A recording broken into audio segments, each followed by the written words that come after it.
Hello, this is Jenny welcoming you to the 2006 edition of the Enfield Talking Newspaper, Dateline 25th of June 2015. The readers this week are Ros, Sonia and myself, with Jason on the controls. The items that we will be reading come from our local newspapers, the Enfield Gazette and Advertiser and the Enfield Independent, and are their copyright. Our title music is Country Rock Polka, composed by Pat Prilly, Fernand Bouillon, Harry Breuer, and performed by Jean-Jacques Perry, and is used with his kind permission. Local stories include Jury accepts insanity plea, CCTV images released after men target station, bid for a high-tech zone gathers pace, and pupils learn dance from top musical. If you are experiencing any problems receiving your Enfield Talking newspaper, please phone Diane de Jersey on 020 8805 6578. She is your listener's representative and will be pleased to help you. Now Ros will read the first item of local news. A man who embarked on a terrifying rampage in an Edmonton street before he decapitated an elderly woman in an attack of extraordinary brutality and ferocity has been found not guilty of her murder by reason of insanity.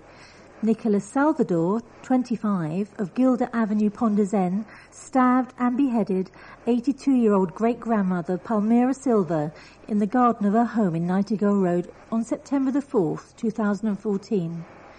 The Recorder of London, Judge Nicholas Hilliard, ordered him to be detained at Broadmoor Psychiatric Hospital indefinitely. Over the course of a 2-day trial at the Old Bailey, the jury heard how Salvador had been suffering from paranoid schizophrenia when he embarked on a 45-minute rampage through the homes and gardens of Nightingale Road, and that in the weeks leading up to the attack, he had become obsessed with the supernatural. Defence counsel Bernard Richmond QC said Salvador had such a severe mental illness he did not know what he was doing, and the jury was shown CCTV footage taken from a police helicopter which had been flying over Edmonton by chance when Salvador killed 2 cats belonging to the family he was staying with. It showed him trying to attack the sister of the friend he was staying with before climbing over 3 garden fences and attacking Mrs. Silva with a machete-styled knife and a wooden pole after she approached him in her garden. The jury heard that after killing the cafe owner, he held her head up to the police helicopter to show he had killed what he believed was an alien. After forcing his way into one of the homes, Salvador was cornered by armed police as he tried to squeeze into a meter cupboard. Officers launched a desperate bid to evacuate residents as he continued to resist police despite 6 taser shots to his body. PC Stephen Robertson, who scrambled over the roof of the house where Salvador was battling police in order to evacuate children from the property next door, was particularly commended by Judge Hilliard. Handing down his sentence, the judge said, "You thought you were countering a demonic form that had taken human form. You could not have been more deluded." And he described the killing as one of extraordinary brutality and ferocity. In an impact statement read to the court, Mrs. Silva's daughter, Celestina Mui, said, "The way in which my mother died has had a devastating effect on all of us. To be taken from us in such a cruel way is difficult to come to terms with." And Mrs. Silva's granddaughter, Christina Silva, 27, said it broke her heart that her grandmother would not be there to share her family moments, including her wedding. CCTV images have been released by police after 5 men sealed the entrance of a busy train station in an attempt to break into a cash machine. The would-be thieves barricaded themselves into Enfield Chase Station in Windmill Hill last Monday, leaving hundreds of commuters stranded. The men failed to get into the cash machine, but trains did not stop at the station for more than 4 hours following the attempted break-in. The British Transport Police has now released images of the incident, which shows a number of men dressed in orange high-visibility railway workers' clothing. Detective Sergeant Alan Bardsley said, "We now believe a group of 5 men, dressed as railway workers, gained entrance to Enfield Chase Station via the railway line in the early hours of Monday morning. They obscured several CCTV cameras and boarded up the station entrance to avoid being disturbed, while they set about attempting to break into the cash machine with power tools. Despite a determined effort, they were unsuccessful and left empty-handed. While their faces are deliberately obscured by dust masks, we are confident someone out there knows who this group is. We are also appealing for any local people who saw a group of men in the area of Enfield Chase Station over the weekend to come forward. Any detail, no matter how small, could prove crucial in catching these would-be thieves. While the group left penniless, they caused thousands of pounds of damage to the cash machine, and their act of boarding up the station entrance caused considerable disruption to morning commuters trying to use the station. Children stepped into the dancing shoes of West End actors when a national theatre company visited their school. Members of the Royal Shakespeare Company taught pupils at Oakthorpe Primary School a routine from hit show Matilda the Musical. Given just one morning to learn the steps, pupils at the Specialist Arts School in Tile Kiln Lane, Edmonton, took the moves in their strides after learning about the history of drama. Assistant head teacher, Dina Pizzolides, said the pupils had been brimming with excitement since the RSC visit was announced. She said, "We had so many pupils wanting to take part. It's been so exciting for everyone because they so rarely visit schools. The children have been fantastic learning the steps, and it's allowed them to spread their wings and learn more about dancing." Head teacher Anne Del Greco thanked oil company BP for arranging the visit as part of its BP Link school programme. She added, "It gives the children confidence to shine. Children's confidence is so important, and the pupils here certainly do not lack any of it. We are very proud of them." Disappointment was etched across the faces of all the pupils when they were told they had to go back to lessons. Natalia Michael, 10, said, "It's been so exciting. I love watching Matilda, and it was fun to learn the dance moves." Angela Vellender from the Royal Shakespeare Company added, "The children have picked up the moves really well. We have to thank BP for bringing us in to teach the children." A leading councillor is determined to turn the Lee Valley into Silicon Valley of London.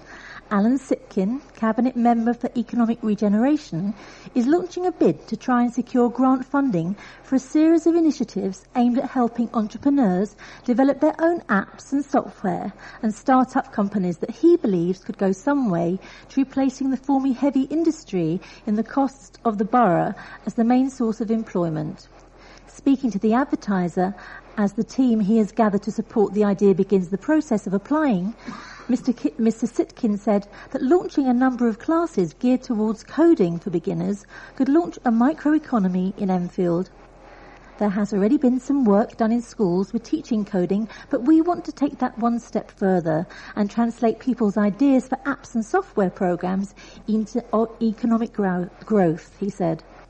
Working with Despina Johnson from Enfield Business Centre, he is hoping that funding can be secured to hire spaces and contract teachers to help residents in the borough with their skills and their needs to either set up their own business or market their product to tech giants. However, in a written question, Mr. Sitkin was challenged by Tory councillor for Town Ward Nick Dines that the career service in the borough's schools was not doing enough to promote tech and entrepreneurial skills. Responding to the charge that at the moment school leavers are not equipped to take advantage of the opportunities, Mr. Sitkin said, "We are currently in discussion with a Young Entrepreneur of the Year about using one of the council's buildings for a tech hub in Enfield. This project is one of many we are pursuing." Time is running out for residents to have their say on a new Edmonton Incinerator that will cost up to £500 million. North London Waste Authority, which handles rubbish from 7 London boroughs, wants to knock down and replace the 45-year-old facility beside the River Lee, which is currently the UK's biggest incinerator. Previous plans for an incinerator at Pinkham Way in Bounds Green, on the border of Enfield, Haringey and Barnet, were ditched in 2013 after an opposition campaign over its financial viability and impact on air pollution. North London Waste Authority now wants to build a new energy from waste facility at the Edmonton Eco Park in Advent Way. It would cost between £450 million and £500 million and provide heat for homes and businesses, in addition to generating electricity for 127,000 households by burning waste. A consultation by North London Waste Authority runs until Tuesday. Its chairman, Clyde Lokes, a Waltham Forest councillor, said, "The replacement facility would be built using today's most advanced and proven technology. It would be one of the most effective of its kind by current standards. Everyone has until 30th of June to have their say on the project before we submit our plans." North London Waste Authority says the new incinerator will ensure there is employment on site for many decades and a broadly similar number of jobs to the existing 180 employees at the Eco Park. If permission is granted for the scheme, construction is due to start in 2019 and finish within 3 years. The existing incinerator would be demolished in 2027.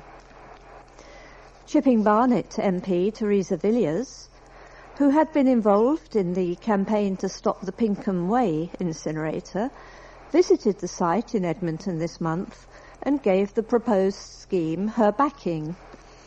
She said, "The North London Waste Authority incinerator at Edmonton has been in operation for 45 years and is likely to come to the end of its life with about 10 years.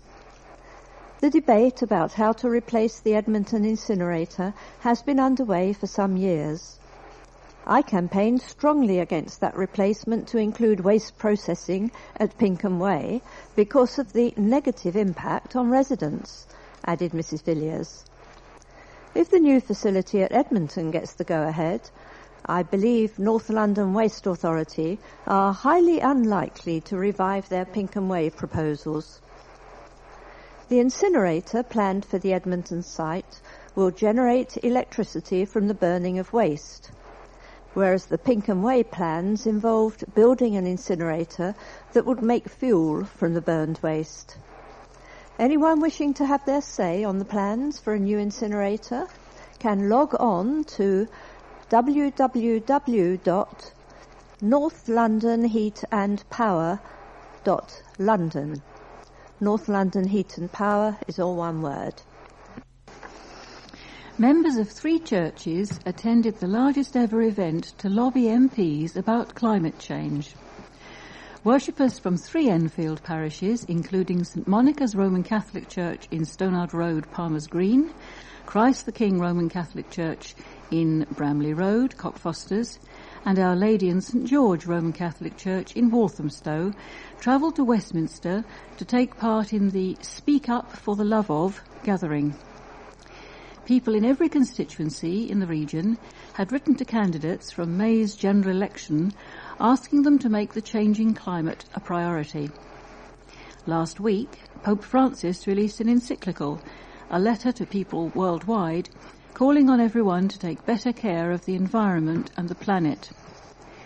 Tony Sheen, a parishioner at Our Lady of Mount Carmel and St George, said, "Being part of the lobby with such a huge number of people at Parliament has been a fantastic experience. We've had an opportunity to tell our new MPs that we all care about something that's affected by climate change and we want them to take action. It's great that Pope Francis is speaking up for people who are affected by the way we treat our environment. We all need to think about the things we can change in our lives so that we can protect those things we love the most from climate change. The trip was supported by Catholic aid group CAFOD, which is backed by churches in the borough. A leading campaigner has warned that axing mobile libraries and relying on voluntary staff could leave much of the borough without a functioning service. Susan Chin, chairwoman of Highgate Library Action Group and one of the founding members of the Libraries for Life for London's group, was instrumental in the grassroots campaign which saw Haringey Council retain all its libraries.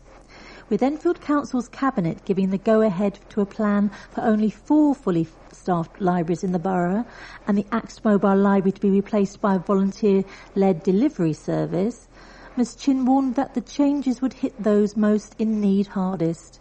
She told the Advertiser, "A volunteer is not a member of staff. Time moves on and so do volunteers, so in 5 years' time there is no guarantee that service will even be there." The strategy agreed last night, if approved by full council, will see Enfield Town, Palmer's Green, Ordnance Road and Edmonton Green become flagship libraries with extended opening hours and open 7 days a week. However, as well as removing the mobile service, the other 13 libraries in the borough will become community libraries, which will share space with other groups who need a base, such as voluntary organisations. The space for stock, including books and DVDs, will be scaled back in those libraries and replaced with kiosks for orders and returns, as well as pick-up lockers to collect orders from the online library catalogue. The strategy also says there will be some space for study and computer terminals. Although a trained volunteer coordinator will oversee the new scaled-back library, the strategy acknowledges that new spaces will be supported by volunteers.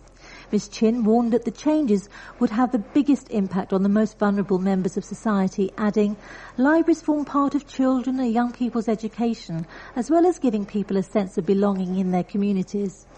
While the 4 new flagship libraries will have computers, Wi-Fi and study space, one of the concerns addressed in the strategy is that room to study will be at a premium in the already busy facilities. Councils forget that a quarter of people do not have their own computer and are not connected to Wi-Fi.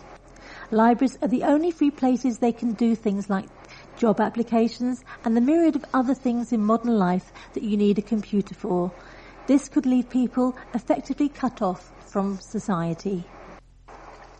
London Underground workers will go on strike next month in a row over pay and the introduction of the night tube.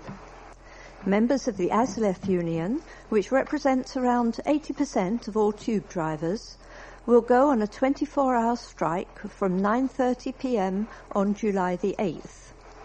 A ballot saw 98% of members vote for strike action on a turnout of 81%. The union says the dispute is over Transport for London's plans to force through night shifts for no extra pay, and is the first it will take over pay and conditions since 2002. Finn Brennan, ASLEF's district organiser, said, "There is a window of opportunity for London Underground managers to avoid a summer of disruption by seriously engaging with us to find a solution. They need to withdraw the threat to impose new rosters and make a realistic offer on pay and conditions. We are always prepared to talk, but they have to start listening to this very clear message from their staff.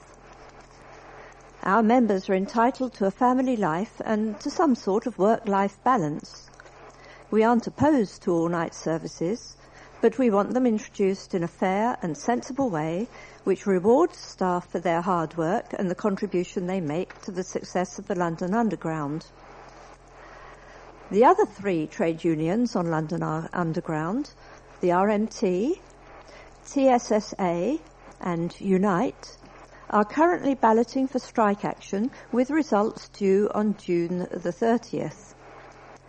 Steve Griffiths, London Underground's Chief Operating Officer, said, "We have been in discussion with the union since February and are still in the midst of negotiations.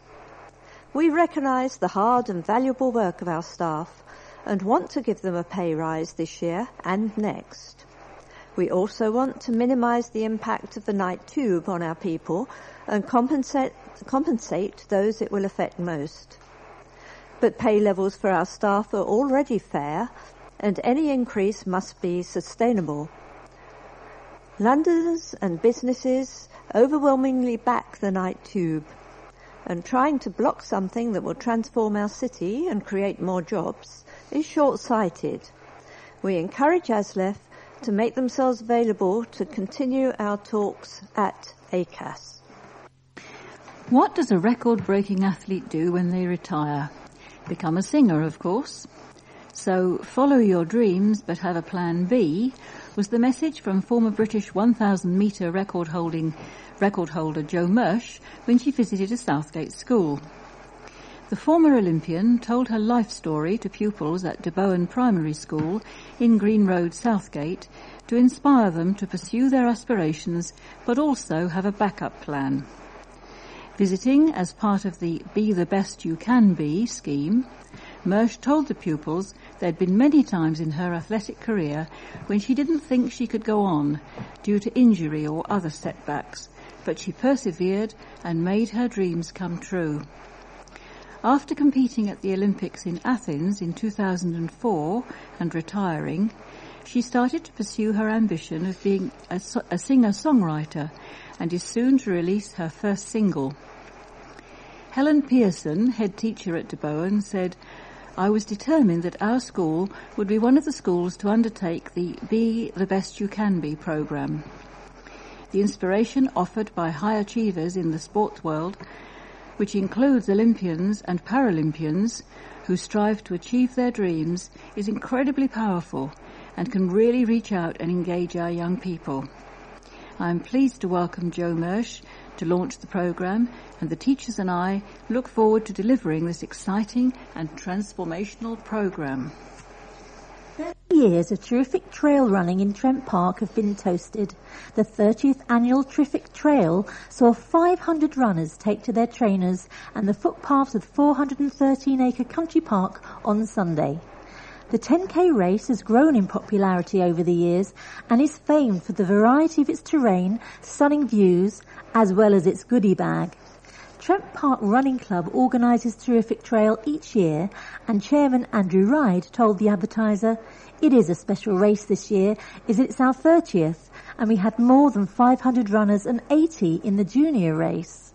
Last year, we were voted as having the best goodie bag, and we want it to be useful. There are water bottles, nutrition bars, a voucher from our sponsor, and a T-shirt. The juniors get a mug as well." Trent Park runner Charlie Bruce won the race in a time of 36 minutes and 38 seconds, ahead of clubmates Adam Bowman and Scott Aitken. The nominated charity was Nightingale Cancer Support Centre in Lancaster Road, Enfield, and money is still coming in, and Mr Ryde estimated that Trent Park runners had raised £2,000. Labour Party members in two of the borough's parliamentary constituencies have pledged support for David Lammy and Tessa Jowell in the race to be the next Mayor of London. However, while the Enfield North and Enfield Southgate members are backing the MP for Tottenham and the former government minister, Kate Osamore, the MP for Edmonton, which borders Mr Lammy's constituency, is backing another of the contenders, Sadiq Khan. He knows what is needed to win in his own marginal constituency of Tooting and across the city, said Miss Osamore. He led Labour to the best local election results in the capital since 1971 and to 7 additional MPs in the general election. He also reflects all that is good about modern and diverse London. He's the son of immigrants who came to the capital to make a better life.